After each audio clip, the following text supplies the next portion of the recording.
A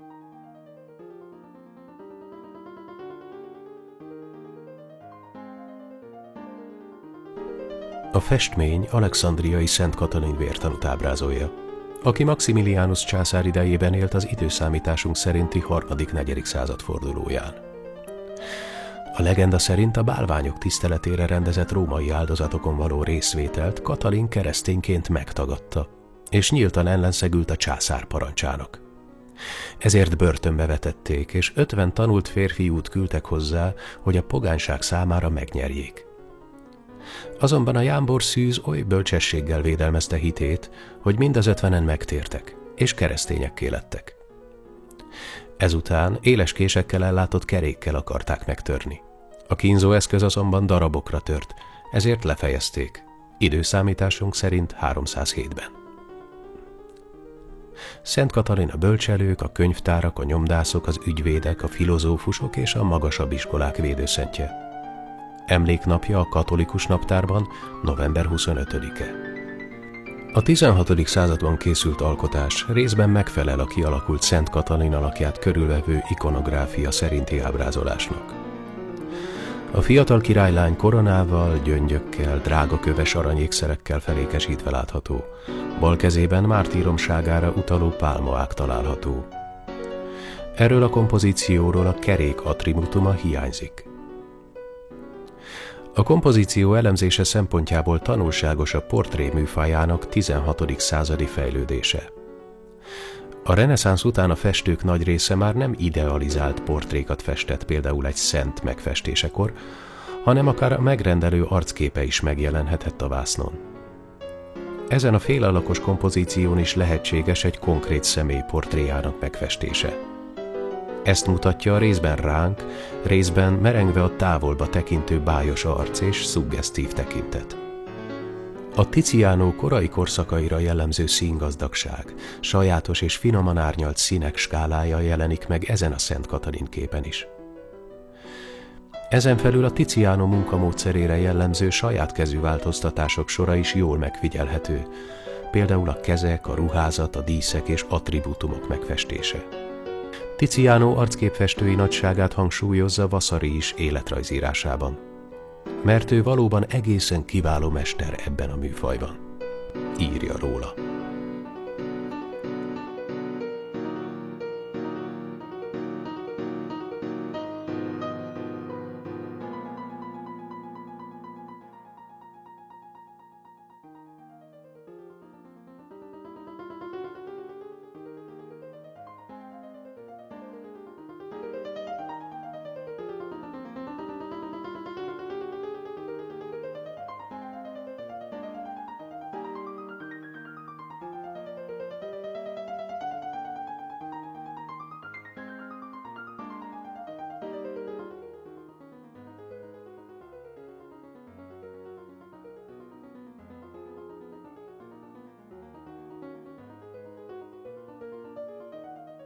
A restaurálás a fototechnikai vizsgálatok elvégzésével kezdődött, melyek alapján megállapítható volt, hogy többszörösen átfestett, legalább 3 festmény, illetve vázlat szerepel egymáson. Az értékelhető rétegek a következők. Jézus alakja 1510-15 körüli. A fő alak részlegesen átfestett, feltehetően a pálmaágat kezében tartó szerzetes alakjával egykorú. E legalsó festmény repedés hálója egységes, eltér a felette lévő kép repedés hálójától. A réteg tetején lakkozás nyomai láthatók a keresztmetszet mintákon. A női arckép 1530-35 körüli. A hölgy ruhája és dekoltázsa átfestésre került. A ruha feltehetően Jézus vörös ruhájából került kialakításra, helyenként sötét átfestéssel. A női arckép ruhája 1880 körüli restaurálás eredménye, amikor a vászon rossz állaga miatt a festmény dublírozásra került. A mű feltehetően magas hőt kapott, ezért a színei erősen besötétettek. Az anyagösszetételből következtethetően a ráfestés valószínűleg 1906-ból származik. A legfelső réteget letisztították, de mivel sok eredeti réteget elfedtek, újbóli restaurálás vált szükségessé. A restaurálás menete a következőképpen alakult. A durva lenvászonra festett olajképet korábban dublírozták, ami új vászon megerősítést jelent a hátoldalról, és jelentős mértékben átfestették. A festmény röntgenvizsgálatával feltárhatóvá váltak a festmény mélyebb, szabad szemmel nem látható rétegei, így a művészi átfestések. Egyúttal láthatóvá váltak a képen történt változtatások is. A röntgenfelvételen egy Krisztusfej vált láthatóvá. A hordozó rusztikus vászon mérete 86,2x67,8x2,3 cm, feszítésének rögzítése szögekkel történt. A festményen fotótechnikai vizsgálatok eredményeként az UV, infra és röntgen felvételeken az átfestések mértéke jól kivehetővé vált. Korábbi beavatkozások. Többszörösen javított. A festmény színoldalán a mai szélektől körülbelül 2 cm-rel beljebb hajtásnyom látható, amelyből arra lehet következtetni, hogy a festmény húzó széle ki lett hajtva, majd arra készült a jelenlegi Szent Katalin kompozíció.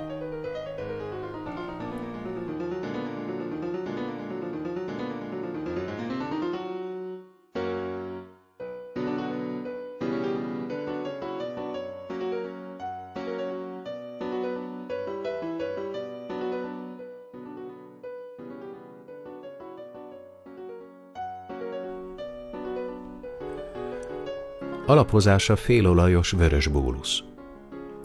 Az alapozás kiszáradt, kötőereje meggyengült, megrepedezett. Helyenként pergésnek indult a festékréteggel együtt. Ez is indokolhatta a festmény korábbi átfestését, majd restaurálását. A bólusz alapozás alatt egyéb eltérő színű alapozás nem látható. A bóluszt alapozási célra először a 16. században használták Velencében.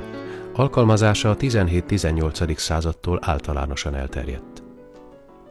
A festmény szemcse szerkezetének vizsgálata a roncsolásmentes XRF elemanalízissel történt, úgy, hogy a festmény több pontján röntgenfluoreszcenc vizsgálattal mérést végeztünk. Ezzel az eljárással az adott mérési pontban lévő anyagok vegyi összetételét lehet megállapítani. A festékkomponensek a többszöri átfestés miatt nem egyértelműen azonosíthatók az XRF táblázat alapján. A felső festményen található azonosítható pigmentek a következők: poroszkék 1720-tól, cinkfehér 1840-től, ólomkromát, cinksárga 19. század vége, vasoxidokker, vörös lakk. Nem azonosítható egyértelműen, hogy mesterséges vagy természetes lakk, minium, ólomvörös. Az alsó festmény azonosítható pigmentjei a következők: malahit vagy azurit, ultramarinkék, lápiszlazuli, cinóbervörös, oprimentregalgar, vasoxid festékek, földfestékek, vörös és fekete, ólomfehér, alapozás, bólusz. A részleges festményvizsgálati jegyzőkönyvet a Tondo SP1 Kft. Laboratóriumában 2013. április 18-án készítették. Érdekes, hogy az alsóbb rétegekben azonosított pigmentek nem csak színeikben, hanem szemcseméretben is beleillenek a jellegzetes 16. század elejé palettába. A festmény vászonhordozóját korábban konzerválták, s mivel jelenleg jól tart, feszes, így a továbbiakban is használható. A festmény provenienciája miatt fontos, hogy a vakkereten az Osztrák Műemlékvédelmi Hivatal BDA pecsétjelzete található. A művet 1963-ban Cegléden, a velencei Paris Bordon 1500-tól 1570-ig alkotásaként állították ki.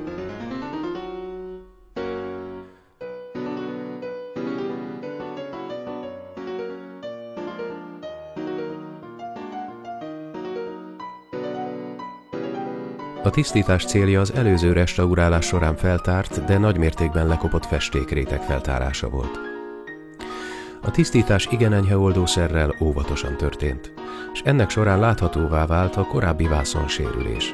Az összetekerés révén keletkezett festékkipergés nyoma. A Szent Katalin alakjának arcán, vállán és karján végighúzódó hosszú repedés.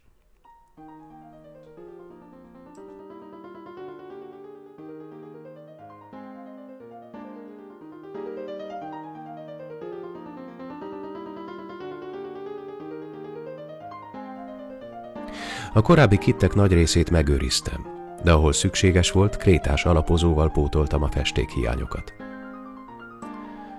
A retusálás 2 fázisban történt. A tisztítás után láthatóvá vált eredeti festékréteg rendkívüli kopottsága miatt a vászon szövetének megfelelően a felső kiálló domborulatok szinte mindenhol a bóluszos alapozásig lekoptak. Ilyen állapotban értékelhetetlen volt a festmény. Ezért a kiegészítést úgy kellett folytatnom, hogy a kopások ellenére minimális retussal és lazúrokkal a 16. században szokásos szín- és képvilág megmaradjon. Az aláfestést tojástemperával végeztem, az apró kopásokat befedve. Közbülső lakkozás után olajgyanta festékkel retusáltam, figyelemmel a tisztítás során feltárt pentimentókra, a festő saját kezű változtatásaira.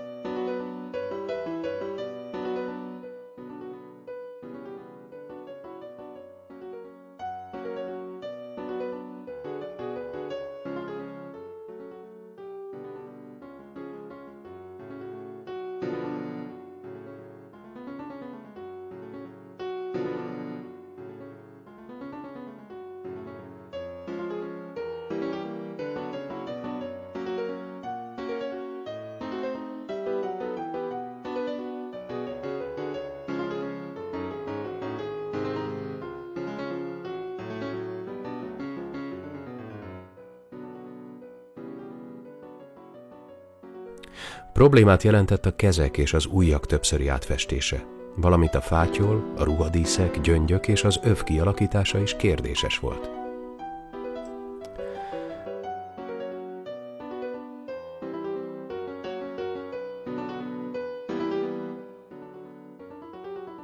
A szem esetében az alsó, jobban kidolgozott változatot lehetett rekonstruálni. A jobb kéznél azt a variánst vettem alapul, ahol az ujjak a ruha redőjét fogják. A fátyol jobb oldalán egy bros, a bal oldalon egy liliom vált láthatóvá. A bal vállánál az egyik verzión a zöldes ruharedők magasabban omlanak a vállra.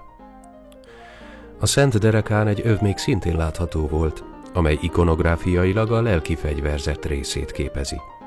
Körülövezvén derekatokat igaz lelkűséggel, és felövezvén az igazságnak melvasába. Olvashatjuk Pál apostol Efézusbeliekhez írt levelének 6. fejezetének 14.-17. versében. Szent Katalin életével ezekre indi a festmény szemlélőjét. Befejezésül a retus biztonságos száradása után védőlakkot helyeztem a festmény teljes felületére.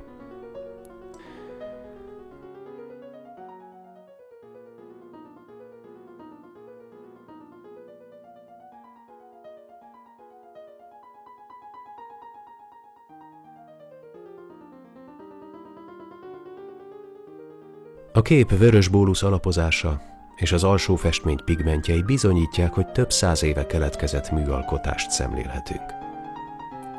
A bóluszos alapozást előszeretettel használták a velencei festők a 16. századtól.